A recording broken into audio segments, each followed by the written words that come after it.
అడుగుతా ఉన్నా నా మతం ఏమిటని. అవును, 4 గోడల మధ్య నేను బైబిల్ చదువుతాను, తప్పేముంది? బయటికి పోతే హిందూ సాంప్రదాయాలను నేను అనుసరిస్తాను, గౌరవిస్తాను. బయటికి పోతే ఇస్లాంను అనుసరిస్తాను, గౌరవిస్తాను. బయటికి పోతే సిక్కిజంను అనుసరిస్తాను, సిక్కిజంను నేను గౌరవిస్తాను. నా మతం ఏమిటని అడుగుతా ఉన్నారు. నా మతం మానవత్వం. డిక్లరేషన్లో రాసుకుంటానేమో రాసుకుంటా.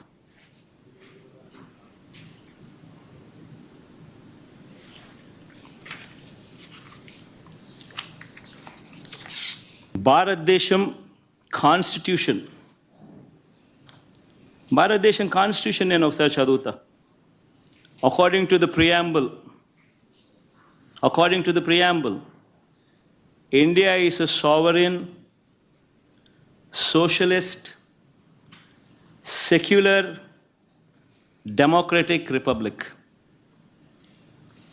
సెక్యులర్ అనే పదానికి అర్థం తెలుసని అడుగుతా ఉన్నా.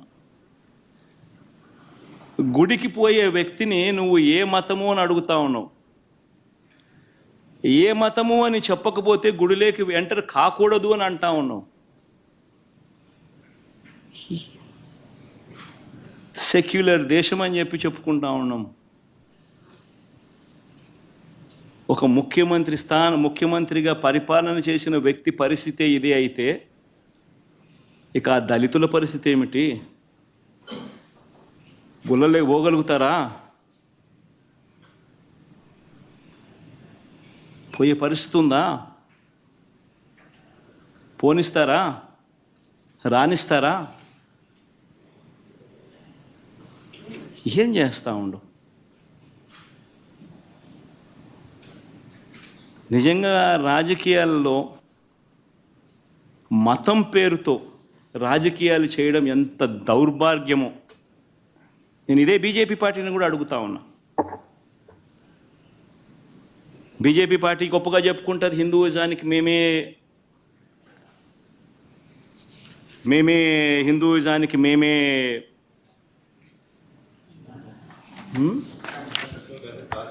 రిప్రజెంటేటివ్స్ అని చెప్పి చెప్పుకుంటా ఉంటారు బీజేపీ పార్టీ. నేను ఇదే బీజేపీ పార్టీని అడుగుతా ఉన్నా. మీ కళ్ళ ఎదుటే అయ్యా బీజేపీ పార్టీ, మిమ్మల్ని అడుగుతా ఉన్నా. ఈరోజు మీ కళ్ళ ఎదుటే మీ ఎన్డీఏ కూటమిలో భాగంగా ఉన్న వ్యక్తే తిరుపతిలో వెంకటేశ్వర స్వామి విశిష్టతను, తిరుపతి లడ్డు పేరు ప్రఖ్యాతలను, వెంకటేశ్వర స్వామి వైభవాన్ని దగ్గరుండి అబద్ధాలు చెబుతూ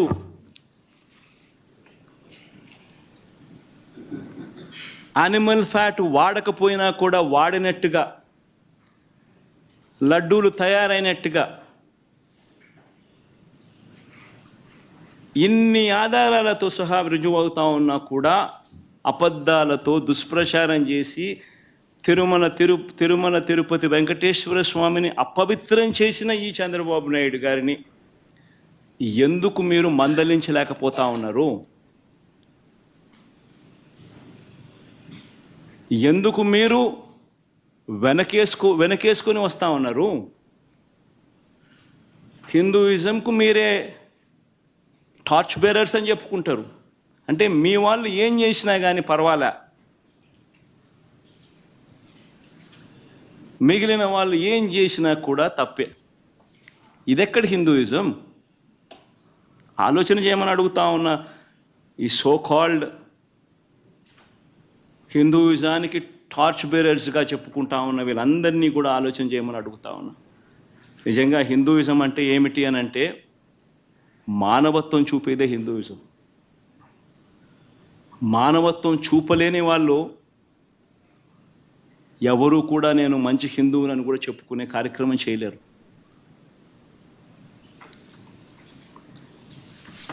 నేను అడుగుతా ఉన్నా, ఇప్పుడు ఈరోజు చంద్రబాబు నాయుడే తప్పు చేస్తాడు, చంద్రబాబు నాయుడే సిట్టు వేస్తాడు. ఇది ఎక్కడి ధర్మమో నాకు అర్థం కావడంలో. ఆయన చేతుల్లో, చెప్పు చేతుల్లో ఉన్న అధికారులతో సిట్ అంటాడు. నేను చెప్పినటువన్నీ కూడా నీకు ఆధారాలతో సహా చూపించా. వాళ్ళ ఈఓ, ఐఏఎస్ ఆఫీసర్, వాళ్ళ నియామకం చేసిన ఈఓ అన్న మాటలు, జరిగిన వాస్తవాలు ఏమిటి అని చెప్పి కళ్ళకు కనిపించే విధంగా చెప్పడం జరిగింది. మరి ఇన్ని తప్పులు చేస్తూ ఉన్నా కూడా హిందూ ధర్మం మీద ఈ మాదిరిగా దుష్ప్రచారాలు చేస్తూ రాజకీయాల కోసం హిందూ ధర్మాన్ని వాడుకునే కుతంత్రాలు చేస్తూ ఈ మాదిరిగా రాజకీయాలు చేయడం కరెక్టేనా?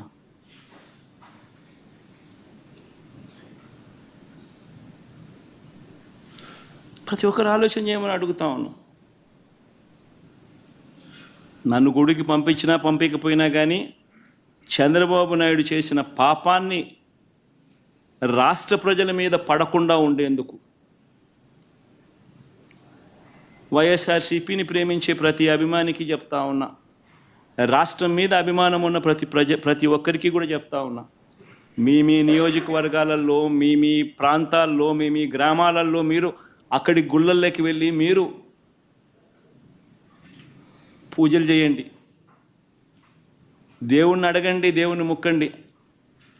చంద్రబాబు నాయుడు తప్పు చేశాడు, మేము కాదు తప్పు చేసింది. చంద్రబాబు నాయుడు తిరుమల తిరుపతి వెంకటేశ్వర స్వామిని తగ్గించినాడు, తిరుమల తిరుపతి ప్రసాదాన్ని విశిష్టతను తగ్గించినాడు, కానీ మేం కాదు తప్పు చేసింది. ఆ దేవుని కోపం ఏదైనా ఉంటే అది చంద్రబాబు నాయుడు వరకే పరిమితం కావాలి తప్ప రాష్ట్రం మీదకి రాకుండా పూజలు చేయమని చెప్పి ప్రతి ఒక్కరిని కూడా కోరుతా ఉన్నా. 4 మాటలు ఇంగ్లీష్లో కూడా మాట్లాడతాను. ఈ మాదిరిగా అందరికీ నోటీసులు ఇచ్చి, ఈ మాదిరిగా నోటీసులలో వాళ్ళు రాసినది కూడా నేను చదివి వినిపించా కదమ్మా. ఏమని రాసినారు ఈ నోటీసులో? వాళ్ళు రాసినది 27/9/24 తేదీన రాజశ్రీ మాజీ ముఖ్యమంత్రి వర్యులు శ్రీ వైఎస్ జగన్మోహన్ రెడ్డి గారు తిరుమల తిరుపతి సందర్శన ఉన్నందున సదరు కార్యక్రమానికి అనుమతి లేనందున మీ ఆధ్వర్యంలో కార్యకర్తలతో మరియు మీ సొంత వాహనాలతో బయలుదేరి తిరుపతికి చేరుకొని వారు నిర్వహించే కార్యక్రమంలో పాల్గొంటారని సమాచారం. కావున అనుమతి లేని పైన తెలిపిన కార్యక్రమం యందు పాల్గొనటం చట్టరీత్యా వ్యతిరేకమని తెలియచేస్తూ ఇస్తున్న నోటీసు.